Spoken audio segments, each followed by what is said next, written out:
My name is Jacob Morris, and I'm pleased to be here today to present my master's project on detection of distress and disease in deciduous trees utilizing remote sensing. To give a little bit more background on this particular topic, though, much of the US population, roughly 81% of the population, is estimated to live within an urban setting of some type. And because of that, more and more interactions with urban forest is becoming prevalent throughout the entire country. So this is kind of designed to try to help resource managers in those areas to identify potentially stressed out or infectious individuals within the forest community to help alleviate potential human hazards from strong windstorms and that causing things to snap in half like we experienced up here in this area of Logan, Utah, just a few years ago. And let's see, there it goes. Okay, the area of study for this particular study was this Logan City in Utah, which is located in Cache County, which, as you can see on the right side, is in northern Utah. It has a continual urban forest growth of roughly 100 to 200 trees every year. However, with the increase in the forest overall size, the city forester has actually stated in certain species such as maple trees, and that they've considered the forest to be in a declining stage for those particular species. So this particular study was taking that into some account in the sense that we were looking at not necessarily all the trees, but just the trees that shed their leaves every single year that do contribute to most of the fallen limbs issues and stuff in this particular area. And this is mostly due because of external and internal influences like winds, droughts, pathogens like bacterium or fungi that get in and weaken the tree's ability to naturally keep itself up and sustained in a strong manner. I scoured through a lot of different types of imagery, and the ones that I settled on that I thought was best for this particular study was NAIP imagery, or National Agricultural Imagery, that was obtained from a Utah database that got theirs from the government, the federal government. And the reason why I selected this one is it had both natural colored imagery and near infrared imagery, which allowed for easier comparison for vegetation health compared to what it actually looks like on the ground at the time. And the nice thing is both of the types of imagery were collected at the same time. So we weren't worrying too much about having issues in that regards of different time frames, which can cause some complications depending on the particular type of study. So I established training sites for the classification process. For this particular method, I utilized the near infrared imagery because it was the best at locating and identifying the overall health of a particular plant. And in further slides, I'll kind of go more in the details into that. But it is important to know I specified 4 particular types of sites. I had the targeted individuals that are symptomatic and asymptomatic. I had healthy tree vegetation. I had overall fields and lawns, just because this area is more of an agricultural area in certain regions. So it's important to take that into consideration, and the overall urban settings for the environment. So the overall detection, I have 2 different images here, and that for a visual evaluation, which was the initial process that I used to identify symptomatic and asymptomatic individuals. On the lower left side, you have a mild case, which might not necessarily be super obvious at first when you're looking at the natural color imagery, but when you get into the near infrared, which is located right underneath it, you can tell that the ones that are slightly affected in some way are more of a pinkish color. And that was an indicator that there's something going on with this particular specimen. On the bottom right side is more severe case. You can definitely identify which individuals in this natural colored imagery that was affected based off of the overall yellow coloration of the individuals. And on the right side, you can tell in the near infrared imagery that they are, in fact, not reflectance in the appropriate range because they're showing up almost white in that particular image. And this particular image on the bottom right will be looking at further in on the presentation to kind of show the different types of classification methods that we utilized in this. It's important to note that there was 2 methods that was utilized. The first one was the K nearest neighbor classification method. This particular method just looks at a particular pixel and then evaluates it based off of the neighboring pixels to determine the polarity pole of that pixel so it can come up with a result for a value.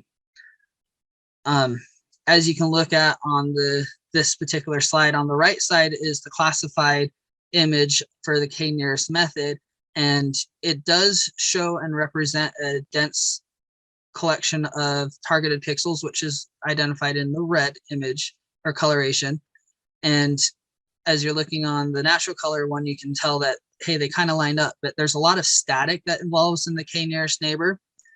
And we kind of want to sit there and be like, okay, well, what's the situation here and stuff and why? The next slide here shows the overall study area of it that shows the targeted versus the healthy, the fields and the urban, to kind of get a good feel for the whole overall study area and how the pixel evaluation actually occurred. As you can tell, towards the bottom of the city in that, there's a lot more healthy trees that look like it's more forming into a line. That right there is a particular region is a river, so it has a lot more resources available for the plants to stay healthier. Or in the upper left side of the study area that shows a lot more of targeted pixels. However, this area is a lot more in the agricultural side, so not necessarily trees. So we're getting similar chlorophyll degradation in the fields at this time of the year as we were with certain individuals in the targeted area. The second method that we looked at was sport vector machines. This particular method, it assigns a value based off of the neighboring pixels group and then bases it off of the pigment values and the overall shape of the pixels. And this created a more concise mapping in this particular study. As you can see here, it's the exact same image as the K nearest neighbor method. It shows that, you know, the identified individuals in the natural colored imagery, you can clearly see where those are at, and it clears up a lot of that static that we had. And it actually starts to show areas that be like, hey, these areas might actually show and represent potential other symptomatic sections. This is the map that shows the overall study area for the sport vector machine method. And as you can tell, it really did clean up most of the static on the targeted pixels. A lot of the field and the urban areas that were classified as such have really been reclassified into the appropriate types of class that they're supposed to be.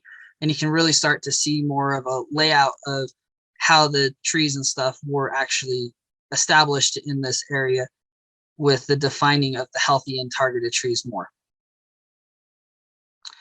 So to overall look at this, it's important to note that for each training site, we established 30 particular locations to train the classifiers so we can get a more accurate overall classification for both methods. And then we evaluated them by utilizing a confusion matrix. And this just basically looked at what pixels were predicted a particular thing and what they actually were. This particular slides goes over a 500 assessment point evaluation, and I had done it for the 750 and the 1000 assessment point volume as well, just to kind of see if the trends will continue overall. And we utilized various types of statistics in this evaluation, and that we did user and producer accuracy, which producer accuracy is the likelihood that a value in each class was classified correctly using the classification methods. The user accuracy was how valid a prediction was presented in a ratio form. And then the overall accuracy and the kappa statistics were the two that we put most of our focus in on, because this showed how accurate the overall study was at that level of assessment points. And then the kappa shows the overall agreement between the classification and the truth values. So this particular slide, we'll sit here and evaluate those two main statistics that we looked at, the overall accuracy and the kappa coefficient, which you can look over on the accuracy side. At all three assessment levels, the sport vector machine was overall more accurate than the KNN version of methods. However, they're both fairly accurate with a minimum of 70% being correct. It's just with sport vector machine being 80% or higher, that tells me that that particular method was more efficient in classifying things correctly. For the kappa coefficient, you can sit there and clearly see the sport vector machine had overall higher values, but as we increase the overall assessment level, the value itself went downward. The KNN version started out lower and it increased over time. So both of which are statistically significant in the sense that kappa values go off of the 0 to 1 scale, and the closer you are to 1, the more strongly related the statistic is in the study. So based off of the statistical analysis and the overall cleanliness of the two methods, and you can get a more accurate visualized impact of the two methods, I concluded that the sport vector machine method was a more superior method for this particular study in locating and identifying potential individuals that are stressed or diseased for resource managers to go and look at. For future evaluations, such as collecting physical samples and getting them tested to double check to make sure, well, what's causing a particular individual to exhibit these symptoms. And that can really help in the future to kind of tone into a particular reason as to why something is occurring in this region, such as an infestation or an outbreak of a particular virus or disease for the plants.